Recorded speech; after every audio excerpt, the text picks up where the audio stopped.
Good evening. संधि के अगले भाग में आज पढ़ते हैं गुण संधि। उससे पहले हम गुण संधि के नियम देख लेते हैं। गुण संधि के नियमों में जब अ या आ के साथ ई या ई हो, अ या आ के साथ ऊ हो, या आ के साथ री हो, अगर ये नियम लागू हो तो वो गुण संधि कहलाती है। ये तो मोटा मोटी नियम हो गए। अब इसको थोड़ा डिटेल में पढ़ते हैं। देखिए, हमने पहले पढ़ी थी दीर्घ स्वर संधि। एक बार दीर्घ स्वर संधि का रिवीजन करते हैं। दीर्घ स्वर संधि को समान स्वर संधि भी कहा जाता है, क्योंकि इसमें समान स्वर आपस में मिलते थे, उनमें विकार उत्पन्न होता था। देखिए, एक बार दीर्घ संधि को रिवाइज करते हैं, वापस पढ़ते हैं। दीर्घ संधि में अ या आ प्लस अ या आ बराबर बड़ी मात्रा, इनमें से जो बड़ी मात्रा है वो वापस आएगी आ। उसके बाद ई या ई प्लस ई या ई, तो इनमें से भी बड़ी मात्रा ई वापस आएगी। इसके बाद दीर्घ संधि में अगला है ऊ या ऊ प्लस ऊ या ऊ, तो यहाँ पर भी बड़ी मात्रा ये ऊ वापस आएगा। और एक और उदाहरण है इसका, एक और नियम है उसका, री प्लस री बराबर दीर्घ री। इस तरह से जो री है वो वापस आता है। तो ये दीर्घ संधि थी। दीर्घ संधि को समान स्वर भी कहा जाता है, समान स्वर संधि, क्योंकि इसमें हमने देखा कि एक जैसे स्वर, ये ऊ और ये ऊ, ये री और ये री मिलते जुलते स्वर है। मिलते जुलते स्वरों को आपस में मिलाए जाने के कारण इसको समान स्वर संधि भी कहते हैं। अब आगे बढ़ते हैं।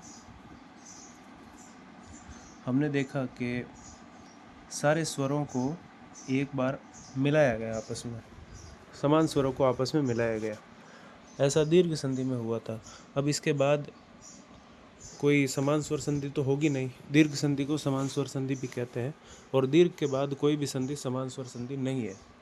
मतलब उसमें असमान स्वरों को मिलाया जा सकता है। असमान स्वर यानी कि ऐसे स्वर जो आपस में मिलते जुलते ना हो, जैसे अ के साथ ई को मिला लिया या अ के साथ ऊ को मिला लिया, ये हो गए असमान स्वर।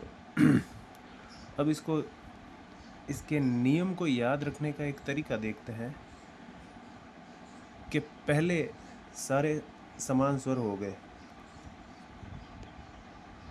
यानी कि मिलते जुलते स्वर कहाँ तक, री तक। री तक के समान स्वर हमने मिला दिए दीर्घ संधि में। अब हम समान स्वरों को छोड़ते हुए, पीछे छोड़ते हुए आगे बढ़ते हैं असमान स्वरों की तरफ। तो असमान स्वरों में प्लस के पहले हम किसको रखेंगे? तो देखिए, स्वरों की शुरुआत अ आ से होती है, अ आ। तो जहाँ तक ये असमान स्वर चलते हैं, हम पहले एक बार अ आ को रखने की कोशिश करेंगे, क्योंकि मान लीजिए ये अ और आ है, इनकी प्राथमिकता है। ऐसे मान लीजिए कि ये मोहल्ले का कोई प्रभावशाली आदमी है और इसको पहले रखना पड़ेगा। जब हम पहले समान स्वर पढ़ रहे थे, दीर्घ संधि पढ़ रहे थे, तब तो एक जैसे स्वरों को ही साथ रखना था, तो अ आ के साथ अ आ रखा। ई के साथ भी समान स्वर रखना था, तो ई के साथ वापस ई रखा। और ऊ के साथ भी समान स्वर रखना था, तो ऊ को ही रखा। री के साथ री को रखा। अब असमान स्वरों की बात आ रही है, तो कोई भी स्वर किसी के भी साथ आ जाए, लेकिन नियम के आधार पर चलते हुए पहले इस तरफ अ आ को प्राथमिकता देते हुए, अब देखिए दूसरी तरफ हम अ आ के बाद वाले असमान स्वर को लिखते हैं। अब अ आ के साथ अगर हमने अ आ लिख दिया तो ये दीर्घ संधि बन जाएगी और ये गलत हो जाएगा। तो अ आ के तुरंत बाद असमान स्वर कौन सा है? ई और ई। उसके बाद असमान स्वर कौन सा है? उ और ऊ। उसके बाद असमान स्वर कौन सा है? री। ध्यान रखें ये असमान स्वर है अ और आ के लिए, ठीक है। पहले समान स्वरों को पढ़ लिया, अब असमान की कड़ी को शुरू करते हैं। सीक्वेंस से चलते हैं कि भाई शुरुआत में असमान स्वर कौन सा है, उसके बाद असमान स्वर कौन सा है। तो हमने लिख दिया आ के बाद ई होता है, फिर ऊ होता है और फिर ये री होता है। अब देखिए कि आ के साथ ई को मिलाने पर ये ए, ये उत्तर में ये आएगा। आ के साथ ऊ को मिलाने पर उत्तर में ओ आएगा, यानी कि ओ की मात्रा लग जाएगी। और आ के साथ री को मिलाने पर ये अर ऐसे आएगा। इसमें र आधा है, र के नीचे मैंने हलंत लगाया है। इसका प्रयोग कैसे होगा जब हम उदाहरण पढ़ेंगे तब हमें समझ में आ जाएगा। तो एक बार इस नियम को समझ ले अच्छे से। आ के बाद जो पहला असमान स्वर है, पहला स्वर जो आ से मिलता ना हो, ई, उसके बाद उ, उसके बाद री तक ही गुण संधि मानी जाती है। फिर री से आगे जो भी होगा, जैसे कि ए ऐ ओ औ, वो वृद्धि संधि में आ जाएगा। इस नियम को ध्यान से देखिए, ध्यान से समझिए और स्क्रीनशॉट लेकर रख लें। अब हम इसका पहला नियम, अ या आ के साथ यदि ई या ई हो और ए बनता हो, इस नियम के आधार पर कुछ उदाहरण देखते हैं। देखिए उदाहरणों को समझना बहुत ही ज़रूरी होता है। भले ही नियम आप एक बार भूल जाओ कोई बात नहीं, क्योंकि नियम तो थ्योरी होता है, जो प्रैक्टिकल होता है वो उदाहरण होता है, और उदाहरण से हम नियम बना सकते हैं। ये भी एक शिक्षण की विधि है कि पहले उदाहरण पढ़े बाद में नियम पढ़े जाए। ये भी एक अच्छी विधि है। तो आप अगर किसी को नियमों में संकोच होता हो, पढ़ने में याद नहीं रहते हो, तो आप पहले उदाहरण बाद में नियम वाली तकनीक को अपना सकते हैं। देखिए हम उदाहरण देखते हैं। इतर प्लस इतर, इस र में अ की मात्रा है और ये है ई की मात्रा। तो र का अ और आगे वाली ई मिलकर क्या बनेंगे? अ और ई मिलकर बनता है ए। भले ही आ और ई मिले, भले आ और ई मिले, भले अ और बड़ी ई, अ और छोटी ई, कुछ भी मिले, उत्तर में हमेशा ए आएगा। तो ये थोड़ा सरल है। तो अ और ई मिलकर बनेंगे ए। तो यहाँ पर र के बाद अ था, उसको हमने काट दिया, और प्लस के बाद में ई था, इसको भी हमने काट दिया। तो र पड़ जाएगा आधा, क्योंकि र में से अ को हमने निकाल दिया, मात्रा निकाल दी, इसके प्राण निकाल दिए, तो ये आधा यानी कि मृत हो गया। अब जब हमने इसमें से प्राण यानी कि मात्रा को निकाल ही दिया है और उसके बाद में ये ए बचा है, तो देखिए इतर, ये बचा हुआ था आधा र, आधा र के बाद ए था, तो र में ए की मात्रा, और उसके बाद ये त और ये र बचा, तो इतरेतर हुआ। और उदाहरण देखते हैं।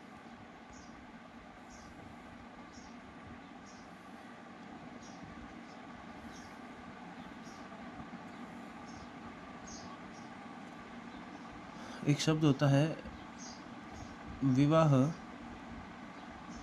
प्लस इतर। तो ये ह में अ की मात्रा और यहाँ पर ई की मात्रा, तो अ और ई मिलकर ए बनेंगे वि वा हे तर। ठीक है। अब देखिए अल्प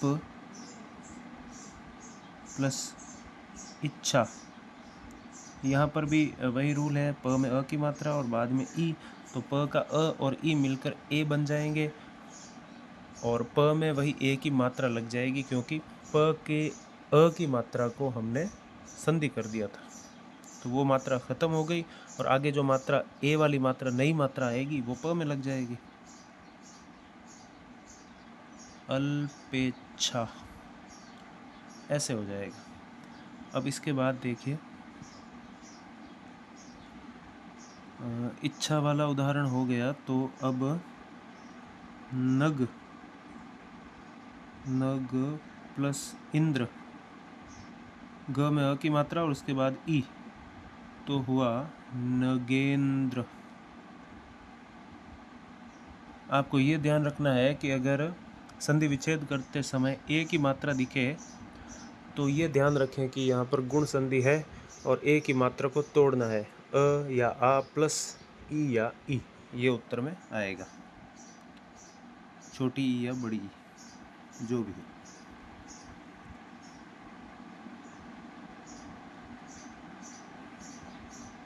इसके बाद कुछ और उदाहरण देखते हैं, जैसे कि देखिए महा प्लस ईश।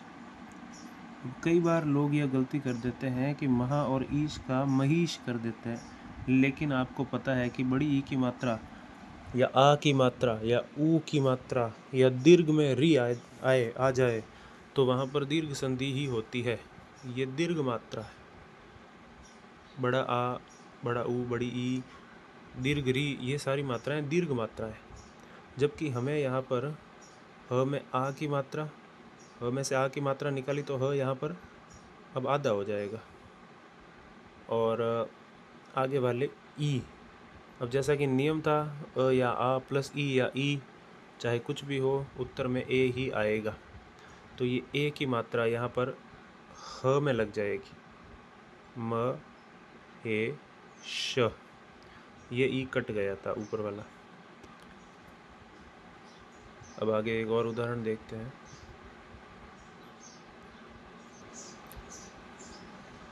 भारत प्लस इंद्र, भारतेंद्र। ए की मात्रा क्यों आई? क्योंकि त में अ है और यहाँ पर आगे ई है, तो अ और ई मिलकर हमेशा ए बनते हैं। इसके बाद मत्स्य, मत्स्य आधा त आधा स, बाद में य में अ की मात्रा, मत्स्य के बाद इंद्र बनेगा मत्स्येंद्र, मत्स्येंद्र। ये अ और ई मिलकर ए बन गए, य में ए की मात्रा बन गई।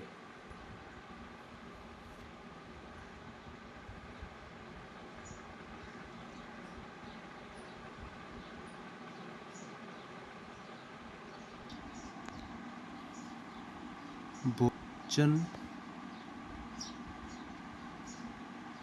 प्लस इच्छुक, तो यहाँ पर न में अ की मात्रा और बाद में ई, ये दोनों मिलकर बन जाएंगे ए, तो हुआ भोजनेच्छुक। अब आप देखिए कि सिर्फ न में अ की मात्रा और आगे ई में ही संधि हुई है, बाकी सारे के सारे अक्षर वापस उसी रूप में आ गए। लेकिन कई बार आगे ऐसे भी होगा कि जैसे संधि हुई उसमें तो परिवर्तन होगा ही होगा, आसपास के कुछ ये अंतिम अक्षर में भी परिवर्तन होगा, न का ण हो जाता है कई बार। एक और उदाहरण है न प्लस इति। यहाँ पर न में अ की मात्रा निकाल देते हैं तो न हो जाएगा आधा, और इति में से ई को निकाल देते हैं तो अ और ई मिलकर ए बन जाएंगे। तो न के बाद बचा ए, और इस ई को तो हम काट देंगे। न के बाद बचा ए और ती, तो नेति। न में ए क्यों लगा? क्योंकि न में अ की मात्रा निकाली तो न यहाँ पर आधा हो गया, हमने इसके नीचे हलंत लगाया था। हलंत यानी कि आधा, ये हलंत होता है, किसी भी वर्ण के नीचे हलंत लगा दो, व्यंजन के नीचे वो आधा हो जाएगा बिना मात्रा का। तो हमने अ की मात्रा निकाली, इसके नीचे हलंत लगाया, बाद में संधि के नियम के अनुसार यहाँ पर ए बचा और इस ए को हमने न में जोड़ दिया, तो नेति बचा। उत्तर होगा नेति। इसके बाद एक और उदाहरण देखते हैं। सुधा, सुधा के साथ इंदु, इंदु चंद्रमा को कहते हैं।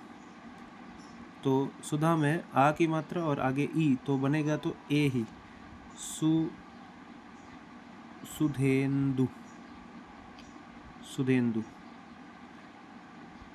ठीक है, अगला उदाहरण देखते हैं।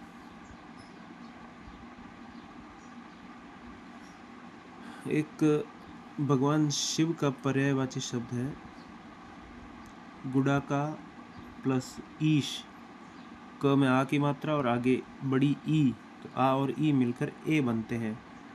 इसका होगा गुड़ाकेश, गुड़ा का के ईश। अब इसकी जो व्याख्या है वो तो मुझे पता नहीं, लेकिन शिवजी का पर्यायवाची शब्द है गुड़ाकेश।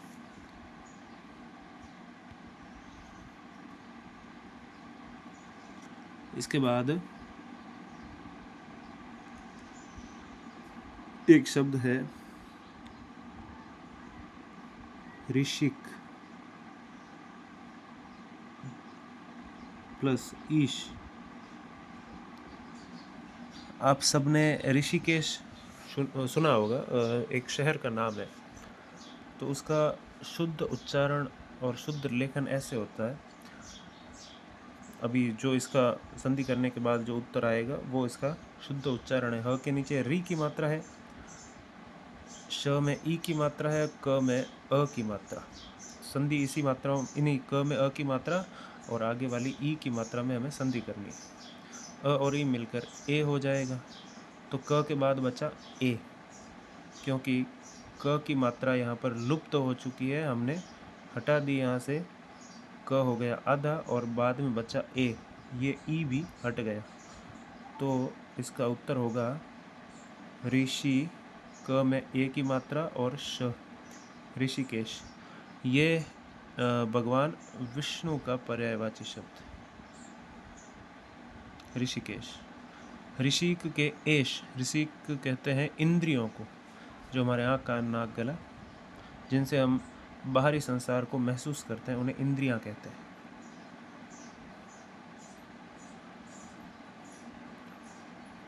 इसके बाद एक और शब्द है उप प्लस ईक्षा। तो प में अ और आगे ई की मात्रा, उत्तर आएगा ए, और इसका जो संधि शब्द होगा वो होगा उपेक्षा। प में ए की मात्रा लग जाएगी। इसके बाद एक और शब्द है परम प्लस ईश्वर। म में अ की मात्रा और आगे ई की मात्रा, परमेश्वर। जहाँ पर भी अ और ई मिले वहाँ पर ए कर दें, अपने आप उत्तर आ जाएगा। ज़्यादा सोचने की ज़रूरत ही नहीं है कि म में ए की मात्रा कैसे आई। म में अ की मात्रा थी, आगे ई की मात्रा थी, अ और ई मिलकर ए बन गए, तो म में वो मात्रा जुड़ गई, क्योंकि वो मात्रा म के बाद ही बनेगी।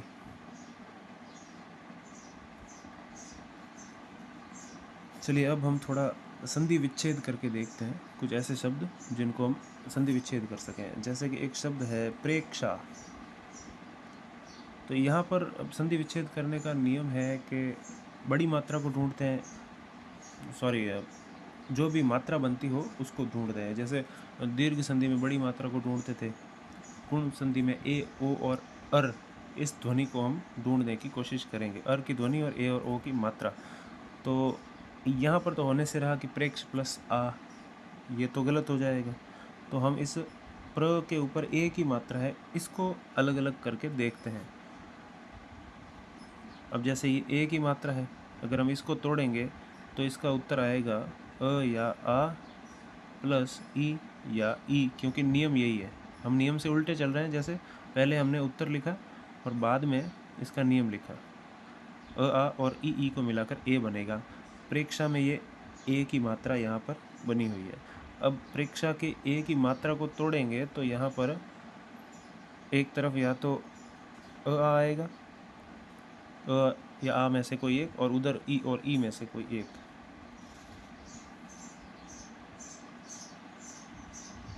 तो प्र में तो अ की मात्रा रहेगी, क्योंकि ये एक तो कहते हैं उपसर्ग है। प्र में अ की मात्रा, इधर अ हो गया। अब उधर छोटी ई या बड़ी ई, तो शब्द होता है ईक्षा। तो यहाँ पर आ गया बड़ी ई, अ और ई मिला था, इसलिए ये यहाँ पर ये ए की मात्रा आई थी। ठीक है, और ए की मात्रा को तोड़ा तो अ और ई बने। तो अ, प्र में है अ और बाद में ये रहा ई, प्र प्लस ई क्ष।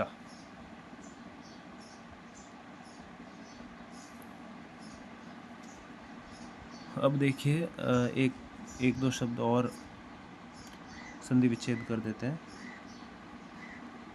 मिथिलेश शब्द को वहीं से तोड़े जहाँ से तोड़ने के बाद, अलग करने के बाद दोनों तरफ सार्थक शब्द निकले। उपसर्ग या प्रत्यय भी बच सकता है और होने चाहिए सार्थक। तो मिथिलेश में ये दो तो छोटी मात्रा है, इनको तो अलग कर ही नहीं सकते हम लोग। ये एक ही मात्रा है तो ये एक गुण संधि की मात्रा हो सकती है। तो या तो जैसे मान लो पहले लिख दिया मिथिल, मिथिल प्लस एश करेंगे तो भी सही होगा और मिथिला प्लस एश करेंगे तो भी सही होगा, लेकिन हमें ये जानना है कि वास्तव में मिथिल होता है या मिथिला होता है। तो हम सबको पता है कि माता सीता की नगरी है मिथिल, उनका पिहर।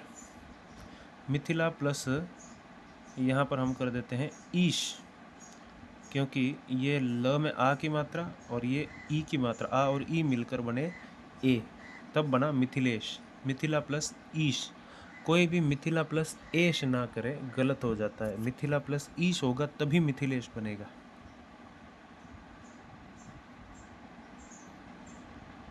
एक उदाहरण और देख लेते हैं, फिर इस वीडियो को ख़त्म करते हैं। एक होता है अंकेक्षण, अंकेक्षण। तो ये रही ए की मात्रा, हमने लिखा अंक, क में अ की मात्रा रखी और आगे लिखा ई क्षण, तो बना अंकेक्षण। तो मुझे उम्मीद है कि आपको समझ में आया होगा।